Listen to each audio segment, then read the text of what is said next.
YS Jagan ఈ పేరులోనే ఏదో తెలియని వైబ్ ఉంది.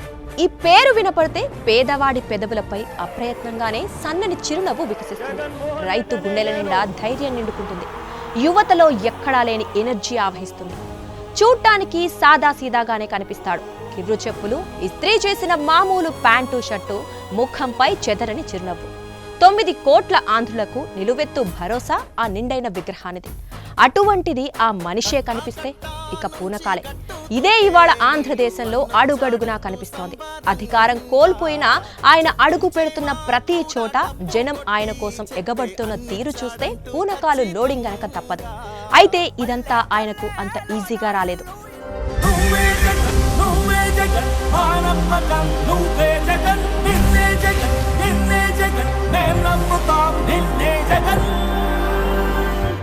సక్సెస్ అంత సులువుగా రాదు. విజయం వెనుక ఎంతో కష్టం దాగుంటుంది. వైఎస్ జగన్ కూడా ఇందుకు మినహాయింపేమీ కాదు. ఆయన కూడా అంత సులువుగా ఈ స్థాయికి చేరుకోలేదు. అంత సులువుగా ముఖ్యమంత్రి కాలేదు. ఎన్నో కష్టాలు ఎదుర్కొన్నారు. ఎన్నో కుట్రలు, మరెన్నో అవహేళనలు.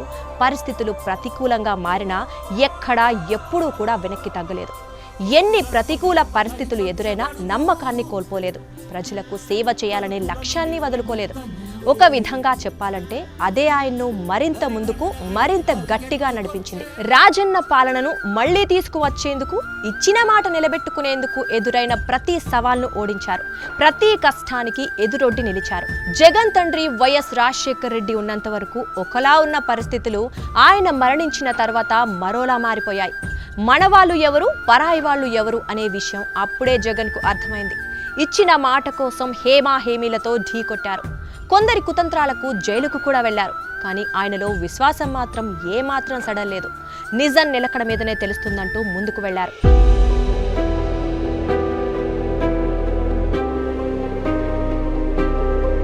రాష్ట్రం ఏర్పడిన తర్వాత జరిగిన తొలి ఎన్నికల్లో రుణమాఫీ హామీ ఇస్తే ఖచ్చితంగా గెలుస్తామని సన్నిహితులు ఎంత చెప్పినా కూడా నెరవేర్చలేని హామీ నేను ఇవ్వలేనని చెప్పి అధికారానికి దూరమయ్యారు జగన్. 25 లక్షల ఇళ్లు కట్టిస్తాము, ప్రతి పేదవాడికి తోడుగా ఉంటాము.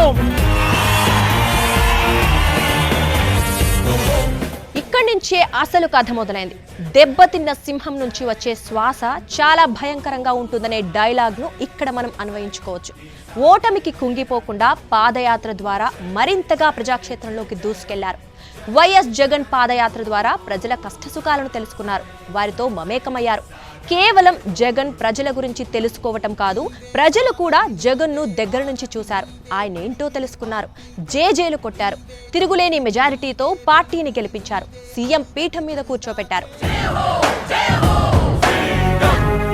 ఇడుపులపాయలో దివంగత మహానేత వైఎస్ రాజశేఖర్ రెడ్డి సమాధి వద్ద నుంచి 2017 నవంబర్ 6న పాదయాత్ర ప్రారంభమైంది. రాష్ట్రంలో 13 జిల్లాలను దాటుకుంటూ శ్రీకాకుళం జిల్లా ఇచ్చాపురంలో 2019 జనవరి 9వ తేదీన ముగిసింది.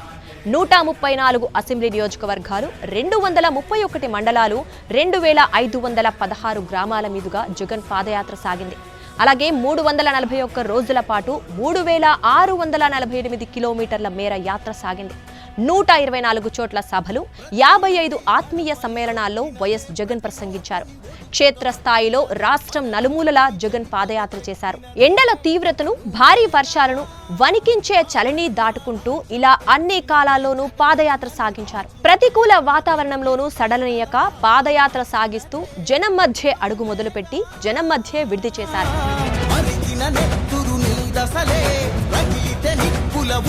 పాదయాత్ర సమయంలో జనం చెప్పిన సమస్యలు వింటూ వారి కన్నీళ్లు తుడుస్తూ ముందుకు సాగారు. నేనున్నానంటూ వారికి ఎనలేని భరోసానిచ్చారు.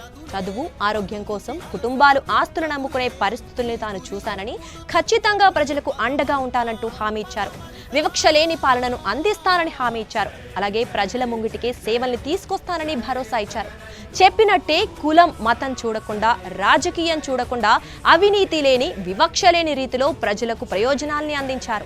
కులం చూడం, మతం చూడం, ప్రాంతం చూడం, వర్గం చూడం, రాజకీయాలు చూడం, పార్టీలు కూడా చూడము అని చెప్పి అర్హులైన ప్రతి ఒక్కరికి కూడా హృదయపూర్వకంగా కృతజ్ఞత తెలుపుకుంటూ సెలవు తీసుకుంటా ఉన్నాను. ఆయన తీసుకొచ్చిన గ్రామ సచివాలయాలు గ్రామ స్వరాజ్య సాధనలో కొత్త ఒరవడిని సృష్టించాయి. గ్రామీణ ప్రజల జీవితాల్లో ఎనలేని మార్పుల్ని తీసుకొచ్చాయి. గ్రామంలోనే ఉద్యోగాలు వచ్చాయి. సచివాలయాల్లో శాశ్వత ఉద్యోగాలు వచ్చాయి. ప్రతి 50 ఇళ్లకు ఓ వాలంటీర్ సేవలందించడానికి వచ్చారు. మళ్లీ పల్లెలకు కొత్త కళ వచ్చింది. గ్రామాలకు కొత్త ఆస్తులొచ్చాయి. 15,004 గ్రామ సచివాలయాలు, 10,778 రైతు భరోసా కేంద్రాలు, 10,592 విలేజ్ క్లినిక్స్, డిజిటల్ లైబ్రరీలు, ఇలా ప్రతి గ్రామానికి విలువైన ఆస్తులు సమకూరాయి. అమ్మఒడి, ఆరోగ్యశ్రీ, మహిళా సాధికారత, విద్యా దీవెన, ప్రభుత్వ పాఠశాలల్లో ఇంగ్లీష్ మీడియం, ఇవన్నీ ప్రజా సంకల్ప యాత్రలో మొగ్గుతొడిగినవే. ఆంధ్రప్రదేశున ఆడబిడ్డలకు కానరాదు ఇంకా కంటతడి, మేనమామలాగా మారి జగనన్న కానుకిచ్చినాడు అమ్మఒడి. ఒక్కొక్క కష్టాన్ని ఒక్కొక్క పథకంతో అన్న తరుముతుంటే వెంటపడి, కనివిని ఎరుగని కడలేనుతున్నది సంబరాన సర్కారు బడి. అమ్మఒడి అమ్మఒడి జనహితమే జగనన్న గుండెసడి.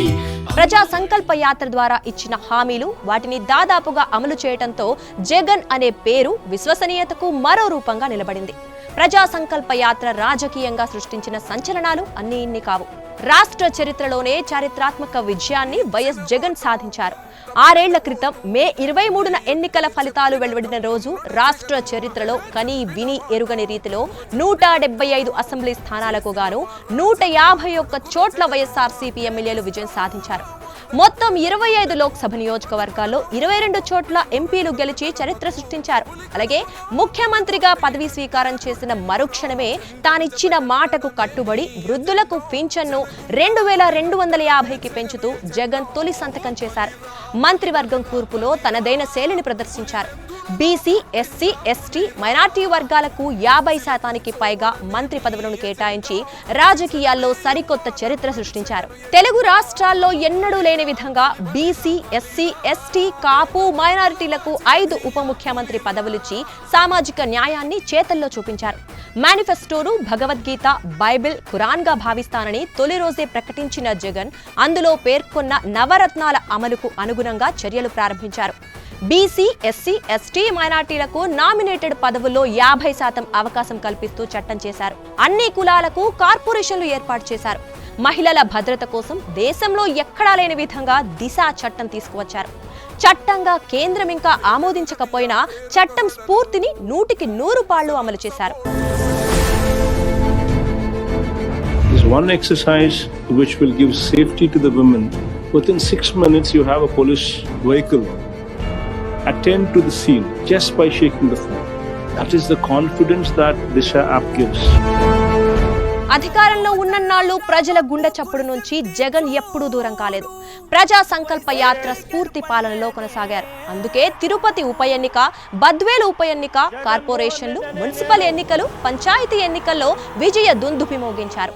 ప్రజల నాడిని వారి గుండె చప్పుడు ప్రమాణాలుగా తీసుకోవటం వల్లే ఈ విజయాలు సాధ్యమయ్యాయి. ప్రపంచాన్ని కోవిడ్ వణికించిన ప్రజా సంకల్ప యాత్రలో జగన్ తనదిగా మార్చుకున్న ప్రజల గొంతుక ప్రకారమే సంక్షేమ పథకాల అమలుతో దేశంలోనే అగ్రగామి రాష్ట్రంగా ఏపీ నిలవగలిగింది. అంతటి కోవిడ్ విపత్తు సమయంలో కూడా రాష్ట్రంలో ఆకలి చావుకు తావు లేకుండా పరిపాలన కొనసాగింది. అందుకే సంక్షేమం, అభివృద్ధి మళ్లీ కొనసాగాలంటే మళ్లీ ముఖ్యమంత్రిగా వైఎస్ జగన్ వస్తేనే సాధ్యమవుతుంది. పేదవాని కళ్ళల్లో ఆనందం కనిపిస్తుంది.